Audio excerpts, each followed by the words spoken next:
आज दोस्तों good evening, कैसे आए आप लोग अच्छे होंगे। मेरे चैनल पर सबको स्वागत करता हूँ। आइए आज हम लोग जानने वाले हैं इस वीडियो में रसोप्राशन प्रक्रिया क्या होती है, रसोप्राशन प्रक्रिया किसे कहते हैं, इसके बारे में हम विस्तार से जानेंगे। तो सर्वप्रथम देखिए, जो क्लोरोप्लास्ट होता है उसमें एटीपी की संश्लेषण किस प्रकार की होती है, उसमें किस विधि से की जाती है, उसको समझने के लिए हम रसोप्राशन प्रक्रिया को क्या कर सकते हैं, प्रयोग में ला सकते हैं। और रसोप्राशन प्रक्रिया के द्वारा ही हम मतलब क्लोरोप्लास्ट के आंतरिक संरचना के बारे में हम उसके बारे में क्या कर सकते हैं, समझ सकते हैं। तो चलिए जानते हैं। जिस प्रकार उसमें ज़्यादा अंतर नहीं, बस इसमें क्या होता है, जो प्रकाश संश्लेषण की जो प्रक्रिया होती है उसमें झिलिका के आर पार क्या होते हैं, प्रोटॉनों की गुणवत्ता के कारण क्या होती है, एटीपी का निर्माण होता है। लेकिन हम लोगों में और इसमें क्या फ़र्क होता है, इनमें कोशिका, इसमें झिल्ली यानी जो ल्यूमेन होता है, जो थाइलाकाइड होता है, ठीक है ना, ये वाला थाइलाकाइड जो झिल्ली होती है इसके अंदर क्या होता है, प्रोटॉनों की संचित होती है। लेकिन हम लोगों में क्या होता है, जब श्वसन की प्रक्रिया होती है उसमें माइटोकॉन्ड्रिया का आंतरिक झिल्ली में क्या होता है, वो ऊर्जा का कार्य होता है। सिर्फ फर्क इतना ही है कि इन लोगों में थाइलाकाइड झिल्ली के अंदर प्रोटॉनों की संचित होती है और हम लोगों में माइटोकॉन्ड्रिया के अंदर में क्या होता है, संचित की जाती है। तो इसी को समझने के लिए कि क्लोरोप्लास्ट में किस प्रकार एटीपी संचित होता है, संश्लेषण होता है, उसको हम डायरेक्ट समझ नहीं सकते हैं। उसको इजीली समझने के लिए हम रसोप्राशन प्रक्रिया का क्या कर सकते हैं, प्रयोग में ला सकते हैं और इसी के द्वारा हम उसके प्रत्येक अंग को क्या करेंगे, समझेंगे। तो यहाँ पर मैंने इमेज बना दिया दोस्तों, आप लोग इसको देख सकते हैं किस प्रकार एक क्लोरोप्लास्ट की आंतरिक संरचना हो सकती है। आइए यहाँ पर हम लोग पॉइंट वाइज भी करेंगे और उसको ध्यान से पिक्चर को भी देखेंगे। देखिए, सर्वप्रथम पहले हम इस लाइन को हम क्या करते हैं, कवर करते हैं। हमने यहाँ पर कुछ पॉइंट्स लिखा है दोस्तों, इंपॉर्टेंट है, आप लोग एनसीईआरटी बुक से ही लिखा हूँ, लेकिन इसमें बुक से कुछ मिलता है, लेकिन इसमें मैंने इसको ज़्यादा परफेक्ट करके बनाया हूँ। इसको आप लोग नोट कर लीजिएगा, क्योंकि किताब से ही है, लेकिन मतलब उस तरह का इस तरह का उसमें दिया नहीं गया है। तो आइए जानते हैं, जल के अणु का विघटन झिलिका के अंदर होता है और विघटन के बाद हाइड्रोजन आयन तथा प्रोटॉन थाइलेकोइड अवकाशिका ल्यूमेन में क्या होता है, संचित हो जाता है। ठीक है ना, ल्यूमेन इसमें होता है दोस्तों, ल्यूमेन में संचित हो जाता है, जो आप लोग को यहाँ पर देखने को मिलेगा। इस वाले पार्ट्स में क्या होता है, संचित हो जाता है। मैं आपको बताऊंगा, लेकिन पहले पॉइंट्स को क्या करते हैं, पढ़ लेते हैं। ठीक है ना, तो हमने क्या पढ़ा, जल के अणु का विघटन, यानी जल का अणु का यहाँ पर क्या हो रहा है, विघटन हो रहा है। ठीक है ना, जल के अणु का यहाँ पर क्या हो जाएगा, विघटन होगा, के अंदर होता है, किसके अंदर, झिलिका के अंदर। इस झिलिका के अंदर क्या होता है, विघटन होता है। ठीक है ना, इस झिलिका के अंदर क्या होता है, विघटन होता है।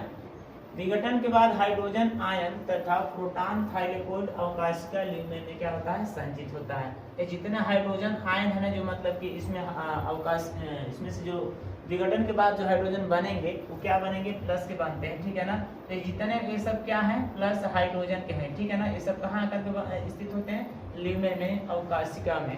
ठीक है ना, याद रखिएगा, जितने हाइड्रोजन आयन है वो कहाँ मतलब आकर संचित होंगे, ये ल्यूमेन वाले पार्ट्स में क्या होते हैं, आकर के संचित रहते हैं। ठीक है ना, दूसरा पॉइंट देखिए, इलेक्ट्रॉन प्रभाव के समय यह अणु स्ट्रोमा से एक प्रोटॉन को ले लेता है। स्ट्रोमा वाला भाग कौन सा है दोस्तों, आप लोग समझिएगा।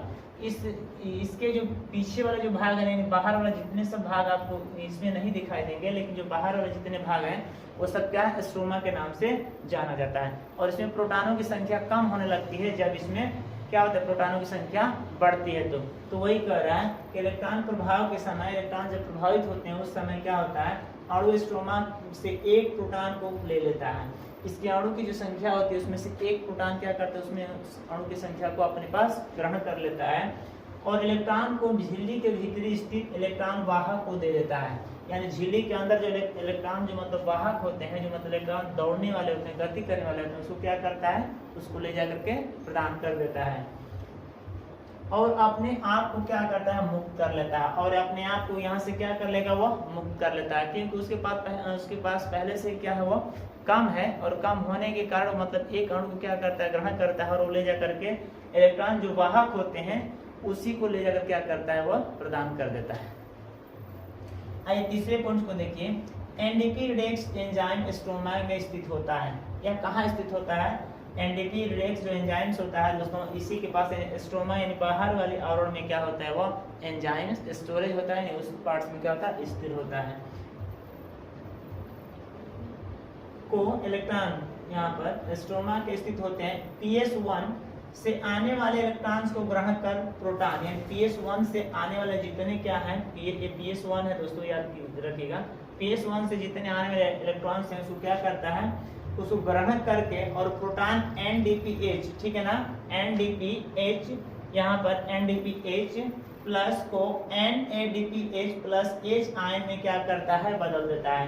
यहाँ पर NADP को क्या कर दिया, H प्लस में NADPH प्लस में क्या किया, प्लस क्या है, आयन प्लस का है, इसमें क्या करता है, वो परिवर्तन करता है। यानी कहने का मतलब NADP से प्लस H में जब प्रक्रिया होती है तो इसके द्वारा जो बनने वाला जो उत्पाद होता है उसे हम कहते हैं NADPH प्लस। यानी वही कह रहा है कि NADPH प्लस को क्या करता है, NADPH प्लस में क्या करता है, आयन को बदल देता है, निर्माण करता है, और प्रोटॉन स्ट्रोमा पिटिका से आते हैं। और ये किस पार्ट से आते हैं, स्ट्रोमा पिटिका से आते हैं। इस वाले पार्ट को क्या कहते हैं, जो बाहर वाला पार्ट होता है इसको पिटिका के नाम से जानते हैं, और जो इलेक्ट्रॉन्स जो आते हैं इसी पिटिका के द्वारा क्या करते हैं, ग्रहण करते हैं, यानी उस गति करते हैं, ठीक है ना। ये बात आप लोग याद रखिएगा। अब थोड़ा सा यहाँ पर इमेज को देख लीजिए। मान लीजिए यहाँ पर प्रकाश पड़ा PS2 पर और PS1 पर भी प्रकाश, दोनों प्रकाश क्या है, सेम पड़ा, ठीक है ना, PS2 और PS1 पे। तो यहाँ से जब इलेक्ट्रॉन्स क्या होंगे, रिलीज होंगे, तो देखिए यहाँ का जो इलेक्ट्रॉन होगा यहाँ से यहाँ जल कर क्या होगा, हास होगा, यहाँ पर जल कर क्या हो जाएगा, हास होगा, ठीक है ना।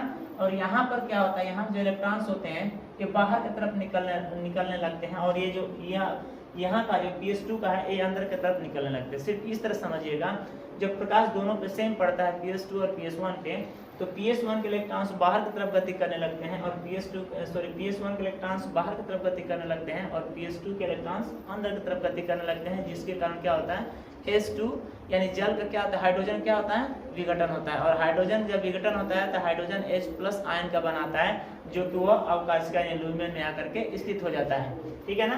तो यहाँ पर देखिए जल का H2O का यहाँ पर विघटन हो रहा है 1/2, यानी H2 प्लस से किसका विघटन हो रहा है, H का, और यह H पूरे इस पार्ट्स में पूरा क्या रहता है, H भरा हुआ है, सब अवकाशिका ल्यूमेन वाला ये पार्ट्स कहा जाता है, जिसमें आकर के हाइड्रोजन क्या होता है, भरा होता है, ठीक है ना। और इसके क्या होता है, इलेक्ट्रॉन्स बाहर की तरफ रिलीज करने लगते हैं, और जब बाहर की तरफ रिलीज करते हैं तो यहाँ पर NADP प्लस H ये दोनों मिलते हैं, तब जाकर के NADPH प्लस आयन का क्या करते हैं, निर्माण करते हैं। एक दोस्तों और याद रखिएगा, जो इलेक्ट्रॉन यहाँ से निकलते हैं हाइड्रोजन, तो ये हाइड्रोजन ये वाला जो पार्ट्स होता है यह क्या करता है, यह ग्रहण नहीं करता है, क्योंकि यह हाइड्रोजन प्लस को क्या करता है, ग्रहण नहीं करता है, वह इलेक्ट्रॉन को क्या करता है, ग्रहण करता है,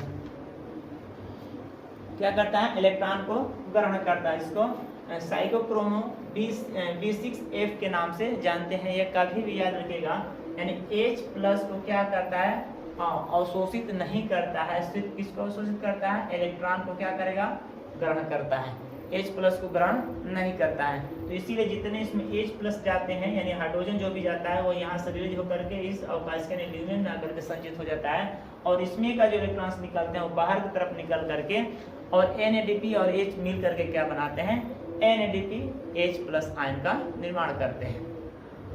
इस प्रकार दोस्तों क्लोरोप्लास्ट में ATP का क्या होता है, निर्माण होता है। अब यहाँ थोड़ा सा समझ लीजिएगा, यहाँ ATP के दो पार्ट्स होते हैं, एक CF1 और एक CF2 होता है, ठीक है ना। ATP कितने पार्ट्स, 2, एक CF1 होता है और एक CF2 होता है। CF का फुल फॉर्म होता है दोस्तों क्लोरोप्लास्ट होता है, ठीक है ना। क्लोरोप्लास्ट इसको कहा जाता है, क्लोरोप्लास्ट 1, क्लोरोप्लास्ट 2, ठीक है ना। तो इसके यहाँ पर जब हाइड्रोजन बाहर की तरफ मुक्त होते हैं, स्टोमा से निकल कर यानी थाइलेकोइड झिल्ली से बाहर जब निकलने लगते हैं, तो इस पार्ट्स में ADP प्लस PI यानी P1 का क्या होता है, निर्माण, तो यहाँ IP भी कह सकते हैं, यहाँ पर IP, ठीक है ना। ADP प्लस IP मिल कर क्या बनाते हैं, ATP का निर्माण होता है। तो यही कहा जाता है ATP के कितने दो पार्ट्स होते हैं, CP1 और CP2, क्लोरोप्लास्ट 1 और क्लोरोप्लास्ट 2 के नाम से जाना जाता है। तो इस प्रकार दोस्तों आप लोगों को समझ में आ गया होगा कि क्लोरोप्लास्ट के अंदर प्रकाश संश्लेषण जो होता है, यानी जो ATP का संश्लेषण होता है किस प्रकार का होता है, समझना एकदम आसान है, बस थोड़ा से ज़्यादा बड़ा इमेज है, लेकिन क्रिटिकल कोई ज़्यादा नहीं है, लेकिन इस इमेज को देखेंगे तो क्रिटिकल लगेगा, लेकिन हमने जिस प्रकार बताया उस तरह का समझे एकदम आपको आसान हो जाएगा। ज़्यादा इसमें दिमाग देने की जरूरत नहीं, बस एक लाइन में समझना सबसे आसान है। इसमें ऐसे समझिएगा PS2 और PS1 PS1 और PS2 पर भी प्रकाश पड़ा और PS1 पर भी प्रकाश पड़ा। जब प्रकाश पड़ता है तो PS1 के इलेक्ट्रॉन्स बाहर की तरफ मुक्त होते हैं, रिलीज होते हैं, और PS2 के जो इलेक्ट्रॉन्स होते हैं यानी जल का जो विघटन होता है वो अंदर की तरफ होने लगता है। जो विघटन के बाद क्या होता है, H आयन का निर्माण होता है, और इसमें इलेक्ट्रॉन्स जब बाहर की तरफ मुक्त रिलीज होते हैं तो NADP प्लस H मिलकर के क्या बनाता है, NADP H का निर्माण करता है। और ये सारी प्रक्रियाएं इस थाइलोकोइलाइड झिल्ली के अंदर ही प्रक्रिया होती हैं। जितने H आयन होते हैं वो सब लिगमेंट में आकर के स्थित हो जाते हैं। ज़्यादा इसमें और कुछ ज़्यादा नहीं है, बस इस चीज़ को आप लोग ध्यान दीजिए, ठीक है ना। और पहले मैंने जो बताया उस चीज़ पर ध्यान दीजिएगा। जो क्या बोलते हैं कि इन लोगों में क्या, इसमें क्या होता है कि इसमें थाइलोकोइड झिल्ली होती है जिसके अंदर क्या होता है, प्रोटॉन्स के कारण क्या होता है, उसमें ATP का संश्लेषण होता है, गुणवत्ता बढ़ता है, क्योंकि उन्हीं के द्वारा इन झिल्ली के आर पार वो भरे रहते हैं, और भरे होने के कारण क्या होता है, वो प्रक्रिया ज़्यादा होती है। और हम लोग में क्या होता है, शोषण माइटोकॉन्ड्रिया के अंदर होता है, तो माइटोकॉन्ड्रिया के कोशिका, माइटोकॉन्ड्रिया की झिल्ली यानी आंतरिक पार्ट्स में होता है। अब यह ऊर्जा जब यहाँ से मुक्त होता है तो इस ऊर्जा को मुक्त होने के बाद ये दो प्रकार में बदलते हैं, और इन्हीं दो प्रकार के जब मिलते हैं तो ATP का निर्माण होता है। क्योंकि ATP का नाम ही ऊर्जा है, क्योंकि हम लोग में ATP जो होता है हम लोग का क्या ऊर्जा ही काम करता है, टूटता है तो ऊर्जा में क्या होता है, परिवर्तन होता है। तो आई होप कि आपका 265 प्रक्रिया जो परिकल्पना है आप लोग को समझ में आ गया है। अगर आप यह वीडियो में ना आप लोग को अच्छा लगता है दोस्तों तो मेरे चैनल को सब्सक्राइब कीजिए और वीडियो को लाइक भी कीजिए, क्योंकि इस प्रत्येक दिन इससे अच्छे करके मतलब प्रत्येक टॉपिक के ऊपर वीडियो बनाए अपलोड किए जाते हैं। और आप लोग अगर चाहते हैं कि प्रत्येक सीरियल बाय सीरियल वीडियो को आप लोग पाना चाहते हैं तो चैनल को सब्सक्राइब कर लीजिए। अगर नहीं करेंगे तो फिर वीडियो आप लोग को नहीं मिल पाएगा, ठीक है। तो आइए दोस्तों, बस आज के लिए इतना ही। आई होप कि सारा पॉइंट्स आप लोग क्लियर हो गया होगा। अब सारा पॉइंट्स क्लियर हो गया होगा तो फिर अब अगले पॉइंट्स की तरफ बढ़ेंगे। अब अगले पॉइंट्स अब अगले वीडियो में डिस्कस करेंगे। तब तक के लिए मुझे इजाज़त दीजिए। जय हिंद, जय भारत।